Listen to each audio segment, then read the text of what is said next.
नमस्कार साथियों, स्वागत है आपका हमारे यूट्यूब चैनल में। और हम देख रहे हैं हिंदी सेट नेट अध्ययन में जो नेट के पाठ्यक्रम में जो निबंध है इकाई 9, उसके अंतर्गत हम देख रहे हैं निबंध कविता क्या है आचार्य रामचंद्र शुक्ल का।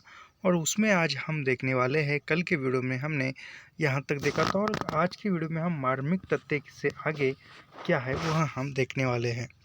इसके साथ ही जो 7 अप्रैल को महाराष्ट्र सेट परीक्षा होने वाली है, उसके भी हम PYQ प्रश्न इसी चैनल पर अपलोड कर रहे हैं वीडियो रूप में। तो सभी कुछ जो भी है वह निःशुल्क है और निःशुल्क अध्ययन करने के लिए हमारे चैनल को सब्सक्राइब कीजिए, लाइक कीजिए और शेयर करना मत भूलिए। तो प्रारंभ करते हैं आज का यह वीडियो मार्मिक तथ्य। मनुष्यतर प्रकृति के बीच के रूप व्यापार कुछ भीतरी भावों या तथ्यों को भी व्यंजनाकृत करते हैं। यानी मनुष्यवेतर यानी मनुष्य की जो बाह्य प्रकृति है उसके भी रूप व्यापार कुछ भीतरी भाव को वह व्यंजित करते हैं। मनुष्यतर बाह्य प्रकृति जो है वह भी मनुष्य के आंतरिक भावों को कुछ थोड़ा सा व्यंजन करती है, उसको जागृत करने का काम करती है। पशु पक्षियों के सुख दुख, हर्ष विषाद, राग द्वेष, तोष शोभ, कृष्णा क्रोध, कृपा क्रोध इत्यादि भावों की व्यंजना जो उनकी आकृति, चेष्टा, शब्द आदि से होती है वह तो प्राय बहुत प्रत्यक्ष होती है। कवियों को उन पर अपने भावों का आरोप करने की आवश्यकता प्राय नहीं होती।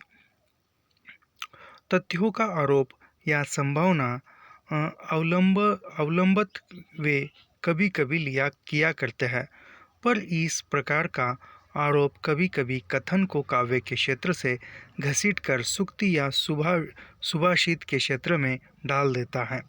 जैसे कौवे कौवे सवेरा होते ही क्यों चिल्लाने लगते हैं, वे समझते ही कि सूर्य अंधकार का नाश करता बड़ा आ रहा है। यानी कौवे जो है वह सुबह के समय में चिल्लाते हैं, आवाज़ निकालते हैं।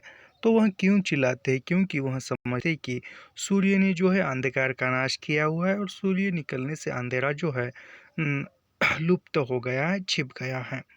कहीं धोखे में हमारा भी नाश न कर दे, यानी कहीं सूरज जो है धोखे से हमारा नाश न कर दे, इसलिए वह चिल्लाते हैं। यह सूक्ति मात्र है, काव्य नहीं। यानी यह केवल एक सूक्ति है, कहावत है, काव्य नहीं है, कविता नहीं है। जहाँ तथ्य केवल आरोपित या संभावित रहते हैं वहाँ वे अलंकार रूप में ही रहते हैं। यानी जहाँ वो तथ्य जो है केवल आरोपित या संभावित रहते हैं वहाँ वह अलंकार रूप में ही रहते हैं। पर जिन तथ्यों का आभास हमें पशु पक्षियों के रूप व्यापार या परिस्थिति में ही मिलता है वे हमारे भावों के विषय विषय वास्तव में हो सकते हैं। यानी वास्तव में कौन से भाव के विषय हो सकते हैं कि जो पशु पक्षियों के व्यापार देखकर, पशु पक्षियों का रूप व्यापार देखकर, उनकी चहल पहल देखकर जो स्थिति इस परिस्थिति या मिलता है वे हमारे भावों के विषय वास्तविक हो सकता है। मनुष्य सारी पृथ्वी छेदता चला जा रहा है। जंगल कटकर खेत, गांव और नगर बनते चले जा रहे हैं। यानी मनुष्य जो है आजकल जंगल काट कर उस जगह पर खेत बना रहा है, गांव बना रहा है, घर बना रहा है। पशु पक्षियों का भाग छीनता चला जा रहा है। उसके सब ठिकानों पर हमारा निष्ठुर अधिकार होता चला जा रहा है। यानी जहाँ पर पशु पक्षियों का अधिकार था वहाँ पर हम अपना अधिकार जमा रहे हैं ज़बरदस्ती से। वे कहाँ जाए, कहीं तो हमारी गुलामी करते हैं, कुछ हमारी बस्ती के भीतर या आसपास रहते हैं।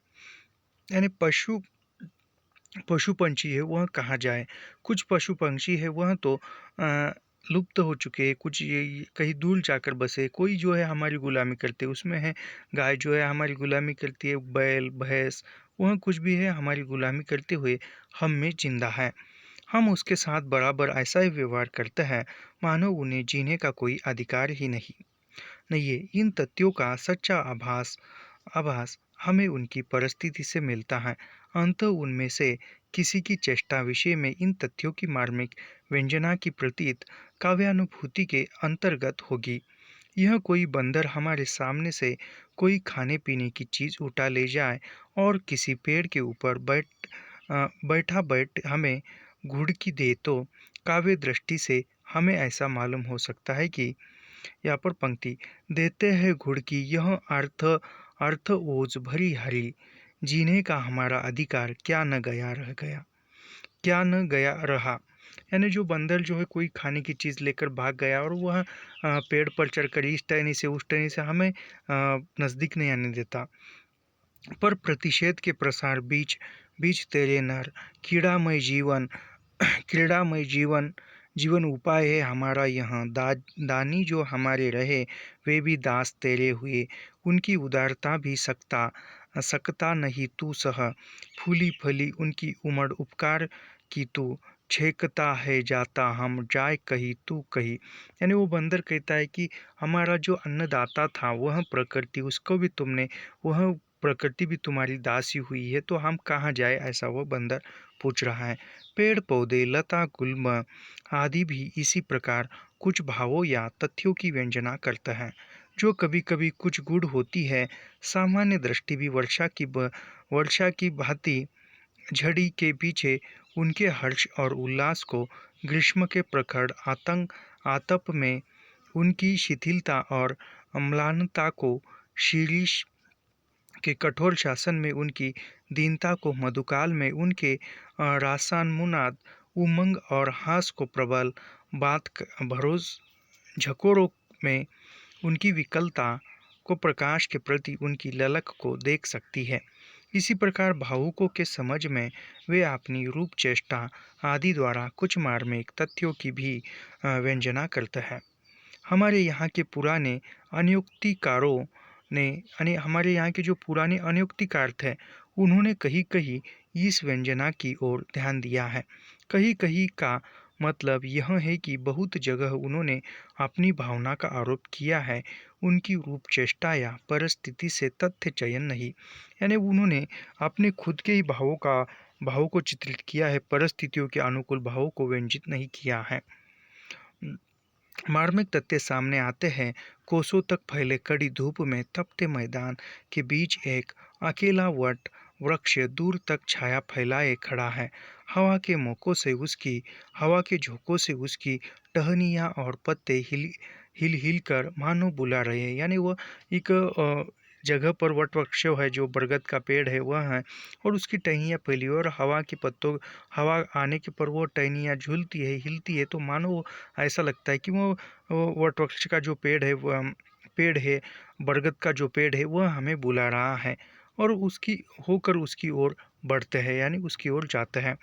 देखते हैं उसकी जड़ के पास एक गाय बैठी आंख मूंदे जुगाली कर रही है। यानी वहाँ के उस बरगद के पेड़ के जड़ के नीचे एक गाय बैठी है आंखें मूंदे, और हम लोग भी उसी के पास आराम से जा बैठते हैं। यानी उसी के पास जाकर, उस गाय के पास जाकर बैठते हैं, क्योंकि बाहर तो बड़ा तूफान है, खतरा है। इतने में एक कुत्ता जीभ बाहर निकाले हाँफता हुआ उसका छाया के नीचे आता है। यानी फिर ये कुत्ता भी उस पेड़ के आश्रय में आता है और हम में से कोई उठकर उसे छड़ी लेकर भगाने लगता है। यानी हम में से कोई इंसान जो है उस कुत्ते को छड़ी लेकर या डंडा लेकर भगाने लगता है। इस परिस्थिति को देख देख हम में से कोई भावुक पुरुष उस पेड़ को इस प्रकार संबोधन करे तो कर सकता है। यानी कहा जाए तो धूप से बचने के लिए या तूफान से बचने के लिए, धूप से बचने के लिए यह इंसान भी, मनुष्य भी उस पेड़ के छांव के नीचे आया है, कुत्ता भी धूप से बचने के लिए आया। दोनों का उद्देश्य एक ही है कि कुछ देर विश्राम किया जाए धूप से बचकर। लेकिन फिर भी मनुष्य जो है उस कुत्ते को डंडे से भगाता है और मनुष्य वहाँ विश्राम करता है।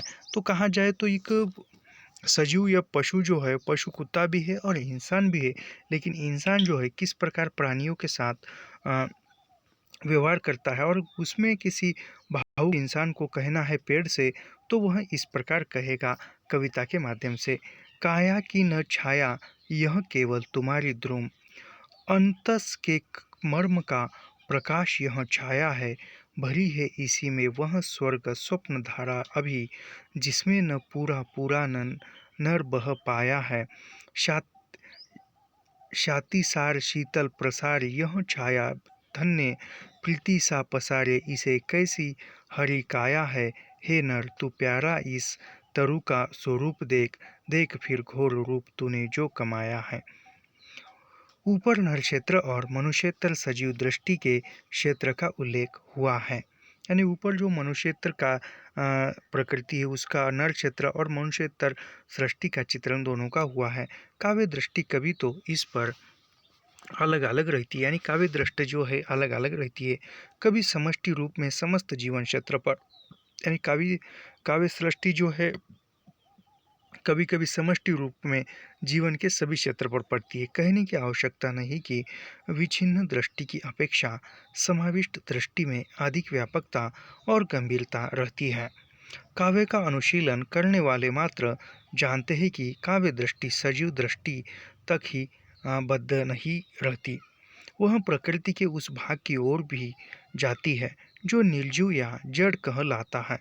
भूमि, पर्वत, चट्टान, नदी, नाले, टीले, मैदान, समुद्र, आकाश, मेघ, नक्षत्र इत्यादि की रूप, गति आदि से भी हम सौंदर्य, माधुर्य, भीषणता, भयता, विचित्रता, उदासी, उदारता, संपन्नता इत्यादि की भावना प्राप्त करते हैं। यानी जो भी भूमि है, पर्वत है, चट्टान है, नदी नाले है, मैदान है, वृक्ष है, समुद्र है, आकाश है, नभ है, इन सभी से हम जो है कभी सौंदर्य देखते हैं, कभी माधुर्य देखते हैं, कभी भीषणता को देखते हैं, कभी कठोरता को, भयता को, इन सभी भावों को हम देखते हैं। उदासीनता, संपन्नता, उदासी, इन सभी की हम भावना प्राप्त कर सकते हैं।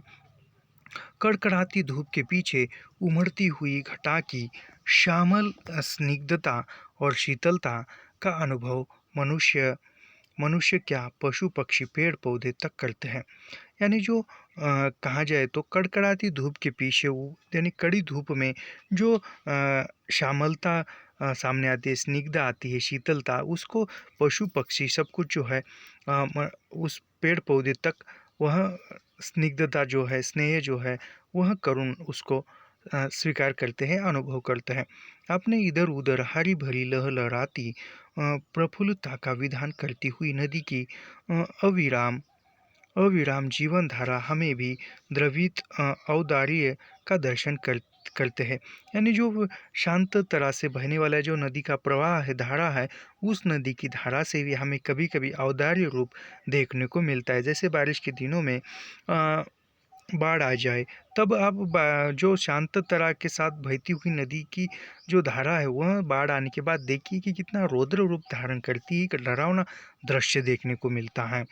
पवन की ऊंची चोटियों में विशालता और भव्यता का वात, विलोडित जल प्रसार में शोभ और व्याकुलता का विकीर्ण घन खंड, मड़ियट रश्मि रज्जित सांदे दिग्गज जल में चमत्कार पूर्ण सौंदर्य का ताप से तिल मिलाती धरा पर घुल भोगते हैं, धूल धूल झोंकते हुए अंधड़ के प्रचंड झोंकों में उग्रता और उच्छलता का, बिजली की कंपाने वाली कड़क और ज्वालामुखी के ज्वलंत स्फोट में भीषणता का आभास मिलता है। यानी जो हवा है उसमें भी कभी भीषणता या डरावनापन देखने को मिलता है।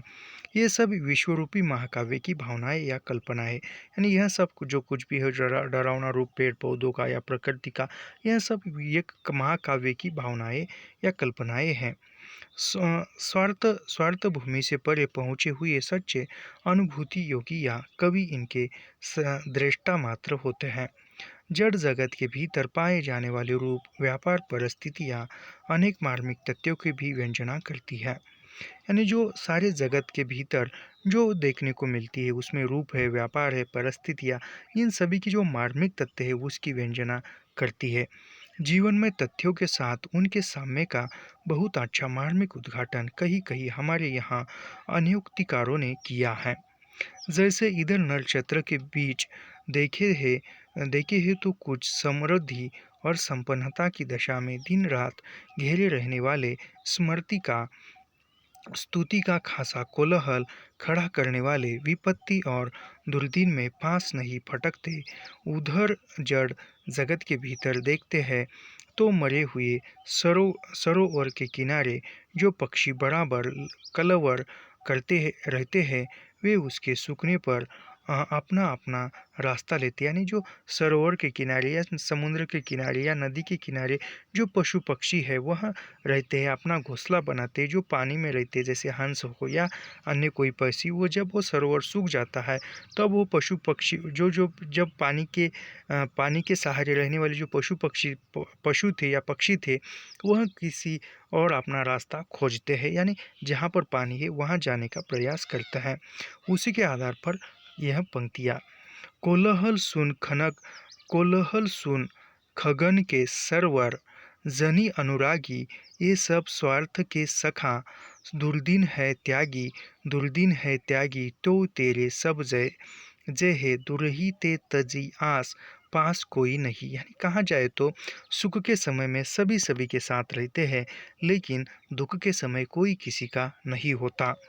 इसी प्रकार सूक्ष्म और मार्मिक दृष्टि वालों को और गुण व्यंजना भी मिल सकती है। यानी जो जो इसी प्रकार जो सूक्ष्म और मार्मिक दृष्टि देखता है वह भी गूढ़ता और व्यंजना को मिलती है। अपने इधर उधर हरियाली और प्रफुल्लता का विधान करने के लिए यह आवश्यक है कि नदी कुछ काल तक एक बंधी हुई मर्यादा के भीतर बहती है। यानी नदी जो है अपनी दो किनारों के बीच बहती है। वर्षा की उमड़ी हुई उच्चलता में घोषित हरियाली और प्रफुल्लता का ध्वज सामने आता है। यानी वर्षा हुई, बारिश हुई और उस नदी की जो पात्र है वह पात्र भर जाता है। किनारों की जो भी मर्यादा है उस मर्यादा को लांघ कर वह नदी की धारा जो है हरियालियों में प्रफुल्लित करती हुई वह हरियाली को या आसपास के जो भी पेड़ पौधे उसको ध्वस्त तो करते हुए उसको अ, उसको क्या उसको कठिनता देते हुए वह वहाँ से गुजरती है। पर यह उछलता और ध्वत्व अल्पकालीन होता है। यानी जो भी नदी के बाढ़ आने पर जो भी ध्वत्व होता है या जो भी पेड़ पौधों को नुकसान पहुंचता है, ये कि अल्पकालिक होता है, हमेशा नहीं होता। और इसके द्वारा आगे के लिए पोषण की नई शक्ति का संचय होता है। यानी ये जो ध्वस्त होता है उसको उसको फिर से जी उठने की शक्ति मिलती है।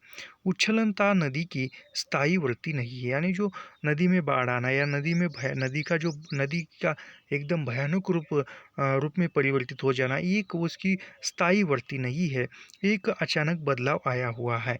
नदी के इस स्वरूप के भीतर सूक्ष्म मार्मिक दृष्टि लोकगीत के स्वरूप का साक्षात्कार करती है। यानी नदी के जो स्वरूप है उसके भीतर सूक्ष्म मार्मिक दृष्टि का लोक गति के स्वरूप का साक्षात्कार करती है।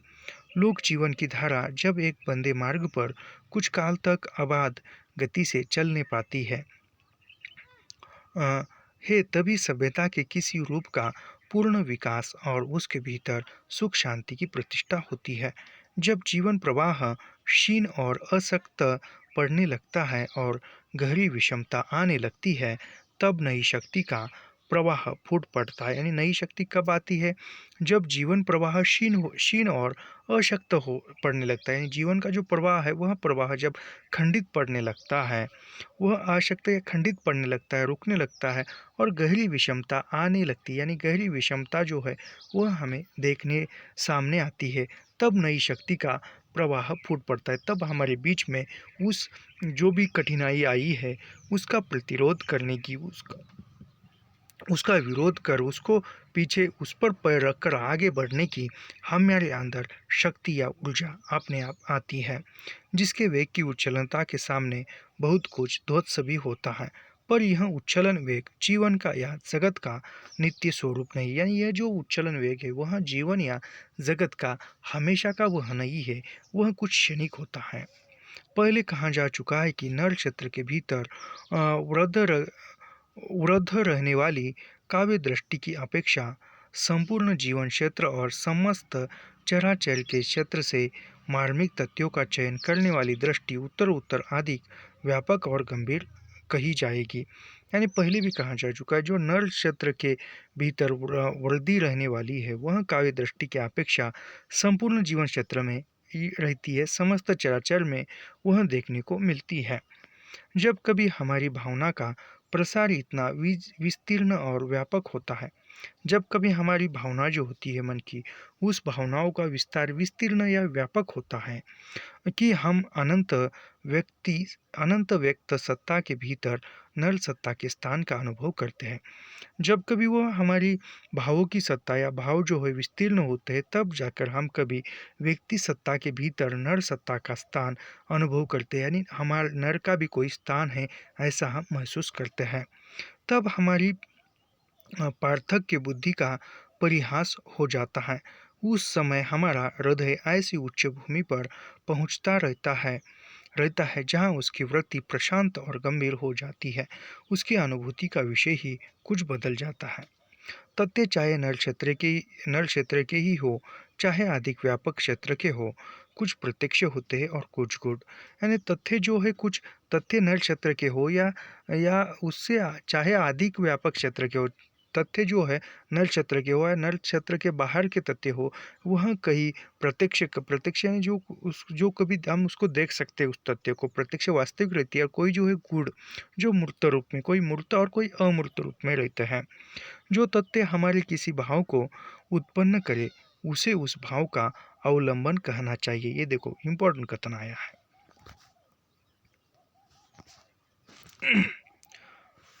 जो तथ्य हमारे किसी भाव को उत्पन्न करे, उसे उस भाव का अवलंबन कहना चाहिए।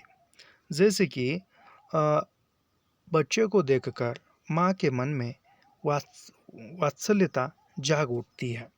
तो इसमें क्या है, इसमें जो तथ्य किसी भाव को उत्पन्न करे, उस भाव का अवलंबन कहना चाहिए। यानी जो तथ्य हमारे किसी भाव को उत्पन्न करे, यानी जो तथ्य यानी कि अभी माँ के मन में जो भाव उत्पन्न हुआ वात्सल्य का, वह जो है वह भाव यानी माँ के लिए वो अवलंबन क्या है, वह बच्चा है। ऐसे रसात्मक तथ्य आरंभ में ज्ञान इंद्रिया उपस्थित करती है। यानी ऐसे रसात्मक तथ्य सबसे प्रथम आरंभ में कौन उपस्थित करती है, तो ज्ञान इंद्रिया। ज्ञान इंद्रिया कौन से हैं, आँख, नाक, कान, त्वचा।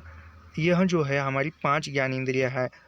आँख, कान, नाक, त्वचा, जीवा, ऐसी जो है 5 इंद्रियां है हमारी।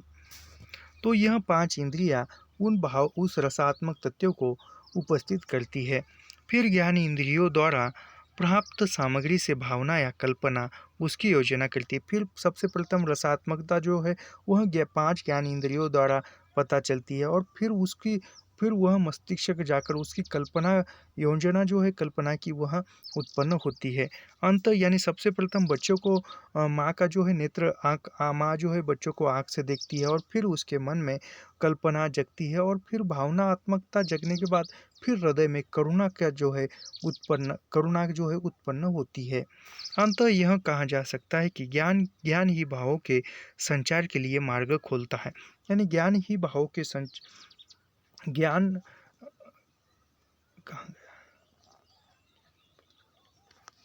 ज्ञान ही भावों के संचार के लिए मार्ग खोलता है। यानी ज्ञान ही संचार के लिए मार्ग खोलता है। ज्ञान प्रसार के भीतर ही भाव प्रसार होता है। यानी ज्ञान प्रसार के भीतर ही भाव प्रसार होता है। आरंभ में मनुष्य की चेतना सत्ता अधिक इंद्रियजन्य ज्ञान की समष्टि के रूप में ही रही। यानी जो प्रारंभिक दौर में मनुष्य की जो चेतना सत्ता थी, वह भी अधिकतर इंद्रियजन्य रही, और फिर बाद में जाकर उसने सीखा। फिर जो अंतःकरण का विकास होता गया और सभ्यता बढ़ती गई, त्यों त्यों मनुष्य का ज्ञान बुद्धि व्यवहारात्मक होता गया। यानी पहले जो है वह चेतना सत्ता तक ही ज्ञान प्राप्त करता था, अंतःकरण तक, और फिर आगे बढ़ने प्रगति होती गई, परिवर्तन आता है, और फिर मनुष्य के ज्ञान में वृद्धि हुई, और उस ज्ञान की वृद्धि से ही वह बुद्धि व्यवसायत्मक होता गया वह ज्ञान। अब मनुष्य का ज्ञान क्षेत्र बुद्धि व्यवसायत्मक या विचारात्मक होकर बहुत ही विस्तृत होगा। यानी अब जो वर्तमान में मनुष्य का ज्ञान जो है, वह ज्ञान का क्षेत्र बुद्धि व्यवसायत्मक हुआ, विचारात्मक हुआ, और इसका एक विस्तृत रूप सामने आया। अंततः उसके विस्तार के साथ हमें अपने हृदय का विस्तार भी बढ़ाना पड़ेगा। यानी जिस प्रकार ज्ञान का विस्तार हुआ, उसी प्रकार हमारे हृदय का भी विस्तार हमें करना पड़ेगा। यानी जो सोचने की क्षमता है या लिखने की क्षमता है, जो भी वह है, उस ज्ञान बढ़ने से हमारा हृदय का विस्तार भी, भावों का विस्तार भी, हृदय के भावों का विस्तार भी हमें बढ़ाना पड़ेगा। विचारों की क्रिया विचारों की क्रिया से वैज्ञानिक विवेचन और अनुसंधान द्वारा उद्घाटित परिस्थितियों और तथ्यों के मर्मस्पर्शी पक्ष का मूर्त और सजीव चित्रण भी, उसका इस रूप में प्रत्यक्षीकरण भी वह हमारे किसी भाव का अवलंबन हो सके। यानी जो वैज्ञानिक विवेचन है और अनुशासन द्वारा उद्घाटित परिस्थितियों और तथ्यों के मर्मस्पर्शी पक्ष का मूर्त और सजीव चित्रण होता है, उसका एक रूप प्रत्यक्षीकरण जो है वह हमारे किसी भाव का अवलंबन हो सके। कवियों का काम और उच्च काव्य एक लक्षण होगा। यानी कवियों का काम क्या है? कविता लिखना, और उसका एक लक्षण भी हो सकता है। कहने की आवश्यकता नहीं कि इन तथ्यों और परिस्थितियों के मार्मिक रूप न जाने कितनी बातों की तह में छुपे होंगे। अभी यहाँ पर अगला जो भाग है वह है इस निबंध का काव्य और व्यवहार। काव्य और व्यवहार किस प्रकार है, यह हम इसमें देखते हैं। भावों या मनोविकारों के विवेचन में हम कह चुके हैं कि मनुष्य को कर्म में प्रकृत करने वाली मूल प्रवृत्ति भावात्मिका है। यानी वह भावों या मनोविकारों के विवेचन करते हुए रामचंद्र शुक्ल ने कहा है कि मनुष्य को कर्म में प्रवृत्ति करने वाली मूल वृत्ति ही भावात्मिका है। यानी मानव की मूल वृत्ति क्या है? भावात्मिक या भावनिक है। केवल तर्क बुद्धि या विवेचना के बल से हम किसी कथ्य में प्रकृत नहीं होते। जहाँ जटिल बुद्धि व्यापार के अंतकरण किसी कर्म का अनुष्ठान देखा जाता है, वहाँ भी तह में कोई भाव या वासना छिपी रहती है। यानी कहा जाए तो कथ्य में प्रवर्तन नहीं होते। जहाँ जटिल बुद्धि व्यापार के अंतकरण किसी कर्म का अनुष्ठान देखा, जहाँ कोई बुद्धि को या बौद्धिकता को किसी कोई जटिल व्यापार दिखा, तब अंतरतः किसी कर्म का अनुष्ठान देखा जाता है, वहाँ भी तह में कोई भाव या वासना छिपी रहती है। यानी जब कोई कठोरता या जटिलता देखते हैं तो मन में कोई ना कोई भाव या वासना छिपी रहती है। चाणक्य जिस समय अपनी नीति की सफलता के लिए किसी निष्ठुर व्यापार में प्रवृत्त दिखाई पड़ता है, उस समय वह दया, करुणा आदि सब मनोविकारों या भावों से परे दिखाई पड़ता है। यानी यहाँ पर उदाहरण बताते हुए जो चाणक्य है, वह चाणक्य जिस समय अपनी नीति, यानी चाणक्य जिस समय में जो नीति के साथ सफलता के लिए निष्ठुर प्रयास करता है, तब उसके अंदर कोई भाव तब उसके अंदर दया, करुणा, इन भावों से बढ़कर जो मनोविकार या भावों से परे दिखाई पड़ते हैं। यानी मनोविकार जो है उसके भावों से बढ़कर कुछ रूप दिखाई देता है। पर थोड़ा अंतर्दृष्टि गड़ा कर देखने से कौटिल्य को नचाने वाली डोर का छोर भी अंतकरण के रागात्मक खंड की ओर मिलेगा। यानी यहाँ पर चाणक्य का नाम ही कौटिल्य है, याद रखिए। चाणक्य को भी कौटिल्य कहा जाता है और कौटिल्य को भी चाणक्य कहा जाता है। यानी एक ही व्यक्ति के नाम है कौटिल्य और चाणक्य। कौटिल्य को नचाने वाली डोर का छोर भी अंतकरण के रागात्मक खंड की ओर मिलेगा। यानी जो कौटिल्य को परेशान करने वाली सत्ता है, उसका भी अंतकरण रागात्मक खंड की ओर मिलेगा। यानी उसके भी हृदय में रागात्मकता मिलेगी। प्रतिज्ञा पूर्ति की आनंद भावना या नंद वंश के प्रति क्रोध या बैर की वासना बारी बारी से उस डोर को हिलाती हुई मिलेगी। आर्यावाचीन राष्ट्रनीति के गुरु घंटाल जिस समय अपनी किसी गहरी चाल से किसी देश की निरपराध जनता का सर्वनाश करते हैं, उस समय वे दया आदि दुर्बलताओं से निर्लिप्त केवल बुद्धि के कठपुतले दिखाई पड़ते हैं। पर उसके भीतर यदि छानबीन की जाए तो कभी अपने देशवासियों के सुख की उत्कंठा, कभी अन्य जाति के प्रति घोर विद्वेष, कभी अपनी जातीय श्रेष्ठता का नया या पुराना घमंड इशारे करता हुआ मिलेगा। बात यह है कि केवल इस बात को जानकर ही हम किसी काम को करने या न करने के लिए तैयार नहीं होते कि वह काम अच्छा है या बुरा। यानी कोई काम करना है तो उस काम को हम पहले देखते हैं कि वह अच्छा है या बुरा, लाभदायक है या हानिकारक है, और फिर जाके वह काम करने की योजना बनाते हैं। जब उसकी या इसके परिणाम की कोई ऐसी बात हमारी भावना में आती है तो अ, आहत आहत, क्रोध, करुणा, भय, उत्कंठा आदि का संचार कर देती है। यानी कोई हानिकारक काम हो तो हमारे मन में क्रोध आता है, करुणा आती है, भय, उत्कंठा आती है, और फिर उस इन भाव का संचार होने लगता है। तभी हम उस काम को करने या न करने के लिए अध्यस्त होते हैं। फिर वह भाव संचालित होते हैं। यानी कोई काम बुरा है या हानिकारक है बाकी लोगों के लिए और हमें करना है, तब हमारे मन में क्रोध आएगा, करुणा आएगी, जो जिस पर उसका बुरा प्रभाव पड़ेगा उसके लिए वह उसके प्रति हमारे मन में करुणा उत्पन्न होगी, फिर भय उत्पन्न होगा, उत्कंठा उत्पन्न होगी। इन भाव का संचार होने से ही हम उस काम को करने या न करने का निश्चय करेंगे। शुद्ध ज्ञान या विवेक में कर्म की उत्तेजना नहीं होती। यानी शुद्ध ज्ञान में विवेक या कर्म की उत्तेजना नहीं होती। किस ज्ञान में किस ज्ञान में विवेक और कर्म की उत्तेजना नहीं होती, तो शुद्ध ज्ञान में नहीं होती, याद रखिए।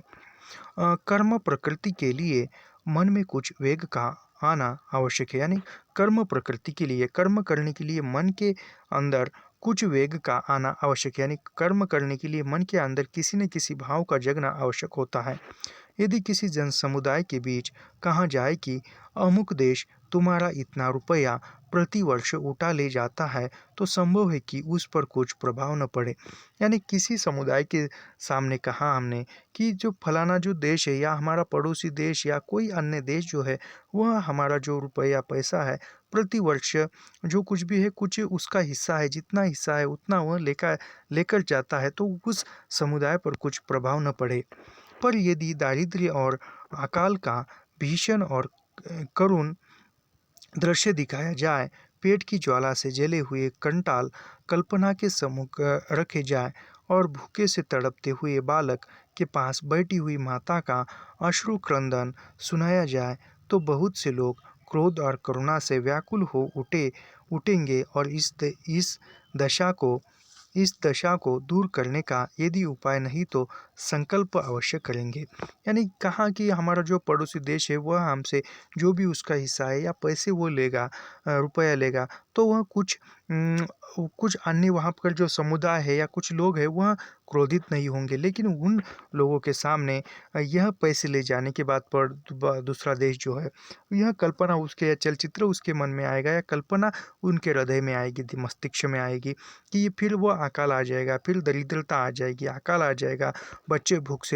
से किलकारेंगे, रोएंगे, और माता ये जो है उस बच्चों की भूख भगाने में असफल हो जाएगी। यह सब उसके अंदर दृश्य या भाव उत्पन्न होगा।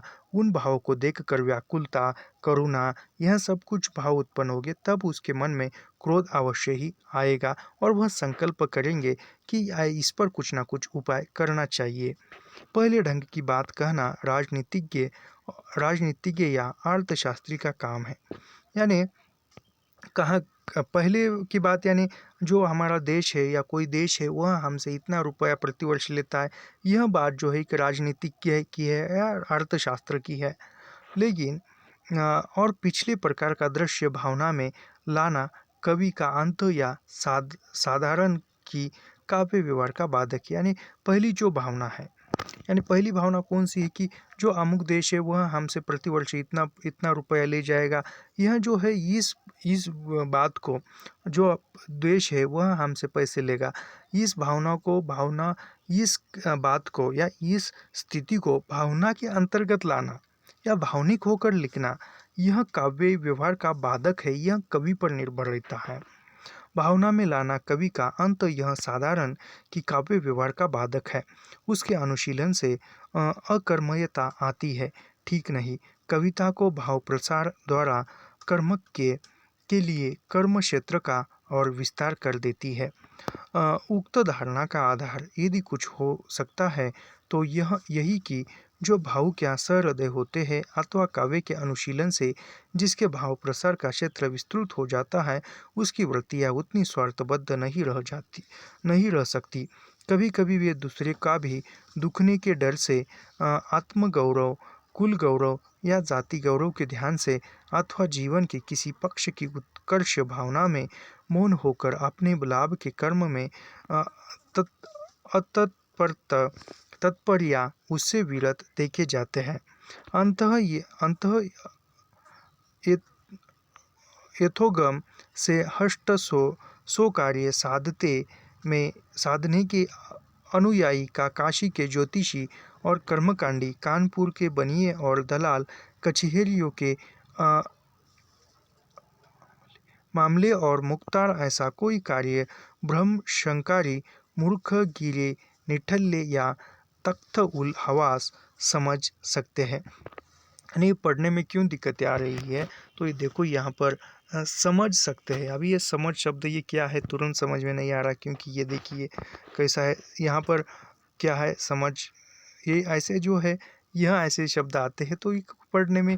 अभी यहाँ पर देखिए अम्ले, यहाँ पर अ कैसा है, तो उस समय यानी जिस समय ये टाइप किया गया उस समय में टाइप मशीन में शायद ऐसे ही वर्ण होंगे। जिनकी भावना किसी बात के मार्मिक पक्ष का चित्र अनुभव करने में तत्पर रहती है, जिनके भाव संचार चराचर के बीच किसी को भी अवलंबनोपयुक्त रूप या दशा में पाते हैं, उसकी ओर दौड़ पड़ते हैं। वे सदा अपने लाभ के ध्यान से या स्वार्थ बुद्धि द्वारा ही परिचालित नहीं होते। उनकी यह विशेषता अर्थपरायियों को अपने काम में काम रखने वालों को एक त्रुटि सी जान पड़ती है। कवि और भावुक हाथ पैर न हिलाते हो यह बात नहीं है, पर अतिथियों के निकट उनकी बहुत सी क्रियाओं का कोई अर्थ नहीं होता। अभी यहाँ पर मनुष्यता की उच्च भूमि क्या है, यह प्रारंभ होता है यहाँ से आगे। मनुष्यता की उच्च भूमि मनुष्य की चेतनाओं और कर्म लाभ से भावों का मूल संबंध निरूपित हो चुका है। यानी मनुष्य की जो चेतना है उस चेतना से ही कर्म लाभ से मनुष्य की चेतना और कर्म लाभ से भावों का मूल संबंध निरूपित हो चुका है। और यह भी दिखाया जा चुका है कि कविता इन भावों या मनोविकारों के क्षेत्र को विस्तृत करती हुई उनका प्रसार करती है। यानी जो मन के जो भाव है, जो मन के मनोविकार है या भाव है, उस मनोविकार को या भाव क्षेत्रों को विस्तृत करने का काम कौन करती है, कविता करती है। पशुत्व से मनुष्यत्व में जिस प्रकार आदि ज्ञान प्रसार की विशेषता है, उसी प्रकार आदि भाव प्रसार की भी। यानी पशुत्व में या मनुष्यत्व में जिस प्रकार आदि ज्ञान प्रसार की विशेषता है, यानी पशु में हो या मनुष्य में हो आदि ज्ञान का प्रसार हो चुका है, उसी प्रकार जो है आदि भाव प्रसार भी हो चुका है। जिस प्रकार आदि ज्ञान का प्रसार हुआ है, उसी प्रकार आदि भावों का भी प्रसार हुआ है।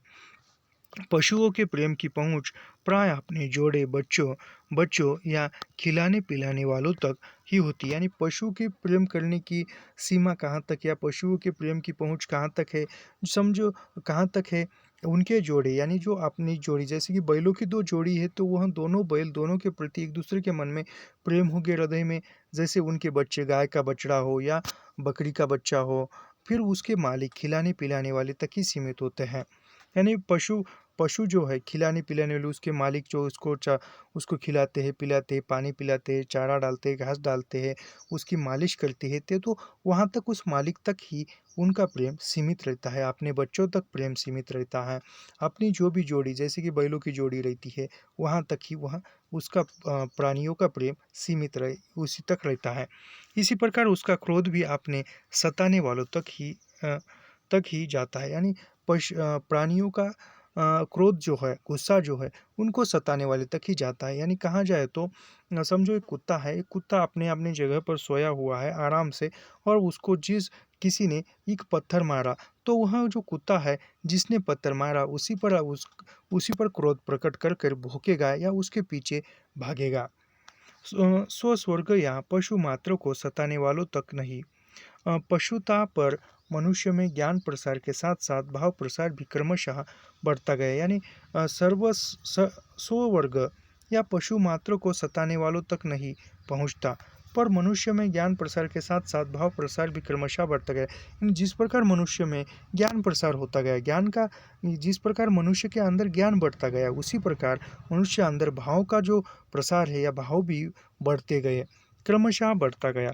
अपने परिजनों, अपने संबंधियों, अपने पड़ोसियों, अपने देशवासियों, क्या मनुष्य मात्र और प्राणी मात्र तक से प्रेम करने भर को जगह उसके हृदय में बनी गई है। यानी मनुष्य जो है अपने सके पड़ोसी, संबंधी, रिश्तेदार या आसपास के जो भी लोग हैं उन सभी से वह प्रेम करता है, स्नेह करता है, और उसके हृदय में भी उन सभी का प्रेम समा जाए ऐसी जगह बन गई है। यानी भावों की मनुष्य की त्योरी मनुष्य को ही सताने वाले पर नहीं चढ़ती। यानी मनुष्य के जो तेवर है वह मनुष्य को सताने वाले पर नहीं चढ़ते। गाय, बैल और कुत्ते बिल्ली को सताने वाले पर भी चढ़ती है। यानी मनुष्य का गुस्सा जो है, सिर्फ मनुष्य को जो सताता है उसी को ही मनुष्य क्रोधित करता है, कि ऐसा नहीं है। यानी किसी व्यक्ति के पास गाय है या कुत्ता है, बिल्ली है, वह उस गाय को, कुत्ते को, बिल्ली को जो गुस्सा करते हैं, जो चिल्लाते हैं, उसी पर भी मनुष्य जो है अपना गुस्सा निकालता है। पशु की वेदना देखकर भी उसके नेत्र सजल होते हैं। यानी किसी पशु कठिनाई में है, कोई पशु कठिनाई में है, प्राणी कठिनाई में है, उस प्राणी की वेदना देखकर, दुख देखकर मनुष्य का नेत्र जो है सजल होता है। यानी उस वेदनामय, यानी समझो किसी बड़ा रास्ता है, हाईवे है, वहाँ से मोटर गाड़ियाँ जा रही है, और कोई एक प्राणी है, कुत्ता हो या गाय हो, उस गाय को किसी गाड़ी ने जोर की टक्कर मारकर निकल गई है, और उस गाय की एक टांग पर काफ़ी चोट आई है, सूजन आई है, और उस गाय को एक जगह से उठकर वह दूसरी स्थान पर जा नहीं सकती, और उसके पैर से खून बह रहा है। तो सहज भाव है कि जो देखेगा उसका हृदय एक द्रवित होगा, और उसके मन में उस गाय के प्रति करुणा उत्पन्न होगी, और जिस किसी मोटर ने इसको टक्कर दी है उसके ड्राइवर पर एक सहजता के साथ वह गुस्सा निकालेगा। बंदर को शायद बंदरिया के मुंह में ही सौंदर्य दिखाई पड़ता होगा, पर मनुष्य ये देखिए, बंदर जो है सिर्फ की बंदर को शायद बंदरिया के मुंह में ही सौंदर्य दिखाई पड़ता होगा। यानी बंदर को यहाँ पर उदाहरण देते हुए बताते हैं, बंदर को केवल बंदरिया के मुख देखकर केवल बंदर को बंदरिया में ही सौंदर्य दिखाई होगा, पर मनुष्य जो है पशु, पक्षी, फूल, पत्ते और रेत पत्थर में भी सौंदर्य पाकर मुग्ध होता है। यानी प्राणी जो है, जैसे कि यहाँ पर शुक्ल जी बताते हैं कि बंदर को बंदरिया के ही चेहरे पे सुंदरता दिखती है, लेकिन मनुष्य का उल्टा है। कहा जाए तो तुलना करते हैं मनुष्य की और प्राणी की, शुक्ल जी। तो मनुष्य जो है अभी कहा जाए तो जिस प्रकार बंदर जो है बंदरिया को ही सुंदर मानता है, अन्य चीज़ है उसको कुछ लेना देना नहीं है, लेकिन उसी प्रकार मनुष्य का क्या है, मनुष्य जो है अपनी पत्नी को ही सुंदर माने, ऐसा है क्या? वह अपनी पत्नी को भी सुंदर मानेगा, पशु पक्षी को भी सुंदर मानेगा, फूल पत्ते को भी सुंदर मानेगा, रेत पत्थर में भी वह सौंदर्य पाकर मुग्ध होता है। यानी फूल हो, पत्ते हो, पर्वत हो, नदी हो या रेत हो, पशु पक्षी हो, प्राणी हो, इन सभी में जो है सौंदर्य ढूंढने की जो दृष्टि है वह मनुष्य में होती है, और वह सभी सौंदर्य देखकर मनुष्य जो है मुक्त होता है। इस हृदय प्रसार का स्मारक स्तंभ काव्य है। यानी इस हृदय प्रसार का स्मारक स्तंभ क्या है? यानी सभी के प्रति प्रेम उत्पन्न होना, करुणा उत्पन्न होना, सभी के प्रति जो है सुंदर दृष्टि निर्माण होना, जैसे प्राणी में सुंदरता देखना, फूल पत्तों में सुंदरता देखना, रेत पत्थरों में, बड़े बड़े पर्वतों में सुंदरता देखना, यह जो है यह हृदय प्रसार का स्मारक स्तंभ है। इस हृदय प्रकाश का मारक स्तंभ क्या है? यानी सभी चीज़ों में सौंदर्य देखने का स्मारक स्तंभ क्या है? तो काव्य है। हमारे जीवन में एक नया जीवन आ जाता है। यानी कि कोई सुंदर, समझो हम किसी एक ही स्थान पर रहते हैं, एक समझो 1 साल हम किसी एक ही स्थान पर रहते हैं, वही जो हर रोज़ का जो भी काम है वह करना, पढ़ाना पढ़ाना, उसी कॉलेज में पढ़ाना, उसी कुर्सी पर बैठना, वही मार्कर लेके जाना, वही पेन, वही डस्टर, वही छात्र, इन सभी को 1 साल पढ़ाते हैं। और जब छुट्टियाँ लगती है तो कहीं और का प्राकृतिक दृश्य देखकर आने में या देखकर आते हैं तो एक मन को एक थोड़ा-सा उत्साह मिलता है, कुछ नयापन महसूस होने लगता है। उसी प्रकार उत्तेजना से हमारे जीवन में एक नया जीवन आ जाता है, यानी हमारे मन के जो भाव है वह बदलते हैं। कहीं प्रकृति की सुंदरता देखने के बाद मन में एक नए संचार, नए भाव उत्पन्न होते हैं और एक जीवन में एक नयापन आ जाता है। हम हम दृष्टि के सौंदर्य को देखकर सममग्न, रसमग्न होने लगते हैं। यानी सृष्टि, जो प्रकृति की सौंदर्य को देखकर हम रसमग्न होने लगते हैं, यानी आनंदित होने लगते हैं। कोई निष्ठुर कार्य हमें असहाय होने लगता है। हमें जान पड़ता है कि हमारा जीवन कई गुना बढ़कर सारे संसार में व्याप्त हो गया है। यानी हमारे जीवन में कुछ नयापन आने लगता है। पुरानी सब जो कुछ भी दिक्कत, उदासी थी, निराशा थी, वह सब कुछ भूल जाकर एक वह हमारा जीवन जो है एक नए जगत में संचार करने लगता है। कवि वाणी के प्रसाद से हम संसार के सुख दुख, आनंद, क्लेश आदि का शुद्ध स्वाद मुक्त रूप में अनुभव करते हैं। यानी कवि की जो वाणी है, प्रसाद से हम, कवि के वाणी से हम जो है संसार के सुख दुख, आनंद, क्लेश आदि का शुद्ध अनुभव कर सकते हैं। इस प्रकार के अनुभव के अभ्यास से हृदय का बंधन खुलता है। यानी ऐसे एक जो संसार के सुख दुख का अनुभव करते हैं, तो इसी अनुभव से जो है हृदय के जो बंधन है वह खुलने लगते हैं और मनुष्य की उच्च भूमि की प्राप्ति होती है। यानी मनुष्य के हृदय के बंधन खुलने से ही मनुष्यता की उच्च भूमि की प्राप्ति होती है। मनुष्यता की उच्च भूमि की प्राप्ति कब होती है? जब जब जब अनुभव के अभ्यास से हृदय का बंधन खुलता है, तब जाके मनुष्यता की उच्च भूमि प्राप्त होती है। किसी अर्थ पिशाच कृपया को देखिए, जिससे केवल अर्थ लोभ के वशीभूत होकर क्रोध, दया, श्रद्धा, भक्ति, आत्मा, अभिमान आदि भावों को एकदम दबा दिया और संसार के मार्मिक पक्ष से मुंह मोड़ लिया है। न सृष्टि के किसी रूप माधुर्य को देख वह पैसों का हिसाब किताब भूल कभी मुग्ध होता है, न किसी दीन दुखिया को देख कभी करुणा से द्रवीभूत होता है, न कोई अपमान सूचक बात सुनकर क्रोध या क्षुब्ध होता है।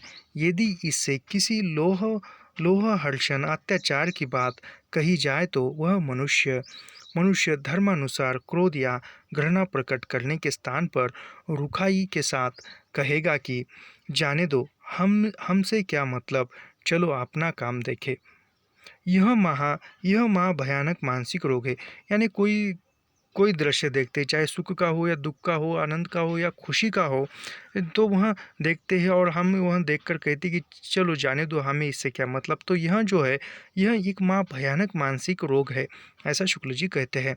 इससे मनुष्य आधा मर जाता है। यानी इससे ही मनुष्य आधा मर जाता है। जैसे कहा जाए तो कोई एग्ज़ाम है, कठिन है, उसका पाठ्यक्रम कठिन है, पढ़ाई करना जैसे यूपीसी, यह कठिन है और वह इसकी ऐड आई है और हम देखते हैं, हम देखकर ही फिर उसके बारे में सोचने लगते कि यह तो बड़ी बहुत कठिन एग्ज़ाम होती है, ऐसा है वैसा है। फिर हम सोचते कि जाने दो, हमें तो जॉब है, हमें इससे क्या मतलब। ऐसा एक समझना यानी कि भयानक मानसिक रोग है, ऐसा शुक्ल जी मानते हैं। इससे मनुष्य आधा मर जाता है। यानी ऐसे सोचने से मनुष्य जो है इससे आधा मर जाता है, उसका उत्साह जो है कम होने लगता है, उसके अंदर एक नकारात्मकता आ जाती है।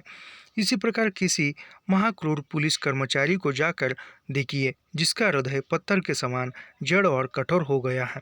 यानी कोई भयानक महाक्रूर पुलिस कर्मचारी है, उसका हृदय जो है पत्थर के समान जड़ और कठोर हो गया है। यानी उसके हृदय पर जो करुण करुण रस हो या श्रृंगार हो, उसका कोई प्रभाव ही नहीं पड़ता, जिसे दूसरे के दुख और क्लेश की भावना स्वप्न में भी नहीं होती। यानी दूसरे के दुख देखने की भावना या क्लेश की भावना उसके हृदय में, दूसरे का दुख देखने पर उसका हृदय न पिघले या क्लेश न होए, तो ऐसे वो उसके हृदय में कोई भाव ही नहीं उत्पन्न होता। ऐसों को सामने पाकर स्वभावतः यह मन में श्वात है कि आता है कि क्या इसकी भी कोई दवा है। इसकी दवा है कविता। देखिए कितनी बड़ी बात शुक्ल जी कहते हैं। किसी के, अभी समझो उस पुलिस कर्मचारी को किसी व्यक्ति का दुख देखकर या क्लेश देखकर उसके मन में कोई एक करुण भावना या वात्सल्य रसता उत्पन्न नहीं होती। ऐसे लोगों का कोई इलाज है, ऐसे बीमारी का कोई कोई दवा है, तो उसकी दवा शुक्ल जी कविता है बताते हैं। यानी कठोर से कठोर हृदय को भी भावनिक करने की क्षमता जो है वह है कविता में, शुक्ल जी कहते हैं। कविता ही हृदय को प्रकृति दशा में लाती है। यानी कविता ही हृदय को प्रकृति दशा में लाती है और जगत के बीच क्रमशः उसका अधिकाधिक प्रसार करती हुई उसे मनुष्यत्व की उच्च भूमि पर ले जाती है। भाव योग की सबसे उच्च कक्षा पर पहुँचते हुए मनुष्य का जगत के साथ पूर्ण तारतम्य हो जाता है। उसकी अलग भाव सत्ता नहीं रह जाती। जैसे कहा जाए तो यहाँ पर समझो अ, एक मुझे याद नहीं आ रहा कौन सी, तो एक कविता है असाध्य विना।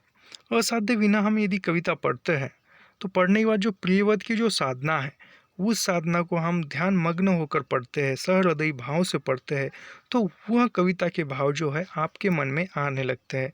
जैसे ऐसी बहुत सी कविताएं हैं, अभी मुझे नाम याद नहीं आ रहा। जैसे कोई वीर रस की कविता पढ़ रहे हैं तो हमें भी उस वीरत्व का हमारे हृदय में भी उस वीरत्व का संचार होने लगता है। मनुष्य का जगत के साथ पूर्ण तादात्म्य हो जाता है, यानी कविता से उसकी अलग भाव सत्ता नहीं रह जाती। उसका हृदय विश्व हृदय हो जाता है, यानी उसका हृदय भी एक विश्व हृदय हो जाता है, उस भाव में सम्मिलित हो जाता है। उसकी आश्रुधारा में जगत की आश्रुधारा का, उसके हास विलास में जगत के आनंद सत्य का, उसके गर्जन तर्जन में जगत के गर्जन तर्जन का आभास मिलता है। यानी उसके हृदय में जो जगत के भाव दर्जन है, उस हृदय के दर्जन में जगत के दर्जन या जगत के भाव भी मिलने लगते हैं। अभी भावना या कल्पना, यहाँ पर शुक्ल जी आगे बढ़ते हैं। इस निबंध के आरंभ में ही हम काव्य अनुशीलन को भाव योग कह आए हैं। यानी इस निबंध को आरंभ करने के बाद या प्रारंभ में ही काव्य अनुशीलन को भाव योग कहा था और उसे कर्म योग और ज्ञान योग के समकक्ष बता आए हैं। यानी काव्य अनुशीलन को भाव योग कहा और उस भाव योग को कर्म योग या ज्ञान योग के समकक्ष उन्होंने रखा था शुक्ल ने। यहाँ पर आप यह कहने की आवश्यकता प्रतीत होती है कि उपासना भाव योग का ही एक अंग है। यानी उपासना या प्रार्थना है वह भी एक भाव योग का अंग है। मानिए उपासना किसका अंग है, तो उपासना भाव योग का अंग है। पुराने धार्मिक लोग उपासना का अर्थ ध्यान ही लिया करते थे। यानी पुराने जो धार्मिक लोग थे वह उपासना का अर्थ क्या क्या क्या लेते थे या क्या बताते थे, केवल ध्यान ही बताते थे। जो वस्तु हमसे अलग है इससे दूर प्रतीत होती है। यानी जो वस्तु हमसे अलग है, विभिन्न है, कहीं दूर है, हमसे दूर प्रतीत होती है। यानी जो हमसे अलग वस्तु है वह हमसे दूर प्रतीत होती है। उसकी मूर्ति मन में लाकर उसके सामीप्य का अनुभव करना ही उपासना है। यानी उपासना क्या है, जो कोई वस्तु हमसे दूर है, वो दूर है और ध्यान करने के बाद उस वस्तु को मूर्ति के रूप में हमारे मन में लाना, या एक चलचित्र मन में, मानसिक चित्र कहते हैं उसको, वो अट्रैक्शन के भाषा में उसको मानसिक चित्र कहते हैं। तो फिर उस मूर्ति को देखते हैं और उसके सम्मुख हम उसको पाते हैं, उसको अनुभव करना ही उपासना है। फिर उसी चीज़ को अनुभव करना ही उपासना है। यानी कि जो हमसे दूर है उस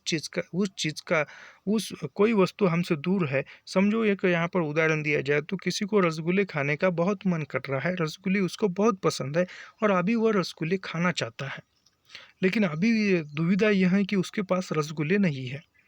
तो वह क्या करेगा, ध्यान करते समय उस रसगुल्ले की से भरी हुई प्लेट को देखेगा, उस प्लेट में रसगुल्ले है, काफ़ी मीठे हैं, और उसको वह ऐसे मानसिक चित्र, आँखों में ही चित्र देख रहा है, उसको वह उसके चेहरे पर एक खुशी की लहर आ रही है। तो वो ऐसा कहा जाए तो जो वस्तु हमसे अलग है, हमसे दूर प्रतीत होती है, उसकी मूर्ति मन में लाकर उसके सामीप्य का अनुभव करना ही उपासना है। यानी जो वस्तु दूर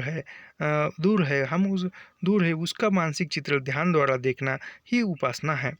साहित्य वाले इसी को भावना कहते हैं, यानी साहित्य वाले इसी को क्या कहते हैं, भावना कहते हैं। उस उपासना को ही साहित्य वाले लोग क्या कहते हैं, भावना कहते हैं। और आजकल के लोग कल्पना, यानी कहा जाए तो उपासना, भावना, कल्पना, यह जो है एक ही शब्द है। जैसे जो धार्मिक लोग क्या कहते हैं, जो मूर्ति को आंखें बंद करके मूर्ति को देखना यानी उपासना कहते हैं, और साहित्य वाले उसी उपासना को भावना कहते हैं, और आजकल वर्तमान में उसी उपासना को, भावना को, उसी को कल्पना कहते हैं। जिस प्रकार भक्ति के लिए उपासना या ध्यान की आवश्यकता होती है, उसी प्रकार और भावों के प्रवर्तन के लिए ही भावना या कल्पना अपेक्षित होती है। यानी जिस प्रकार भक्ति करने के लिए उपासना आवश्यक होती है, यानी उपासना के बिना भक्ति नहीं हो सकती, ऐसा कहा जाता है। तो उसी प्रकार भावों के प्रवर्तन के लिए या भाव का प्रवर्तन होने के लिए या मन में भाव जगने के लिए भावना या कल्पना का होना अपेक्षित है। यानी यदि भावना या कल्पना मन में नहीं है तो उसके मन में भावों का संचार भी नहीं हो सकता, भाव भी उसके मन में उत्पन्न नहीं हो सकते।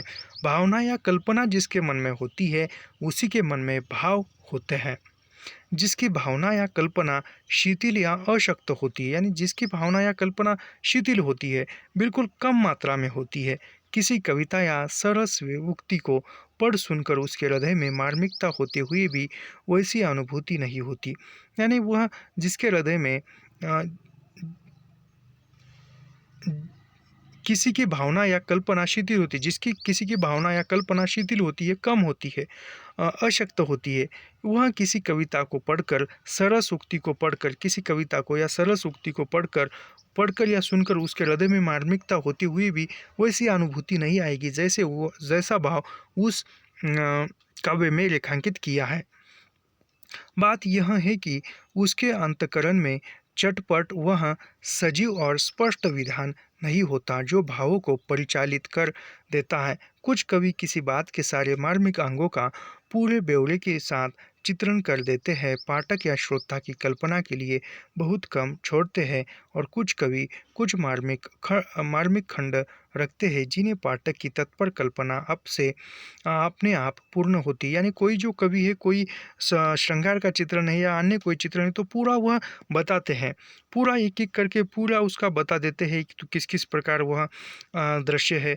तो उसमें क्या है, ज़्यादा भावनिकता या कल्पना मन में पाठक नहीं कर पाता। लेकिन किसी कवि ने कहा है कि किसी कवि ने किसी पंक्ति में कहा है कि नायक और नायिका बहुत दिनों के बाद मिले हैं, तो वह पढ़ने वाला पाठक जो है बहुत दिनों बाद मिले हैं और उसके बाद का कुछ नहीं कहा, तो पढ़ने वाला पाठकगण जो है वह कल्पना कर सकता है कि आगे उन्होंने किस किस प्रकार अपना स्नेह प्रकट किया होगा।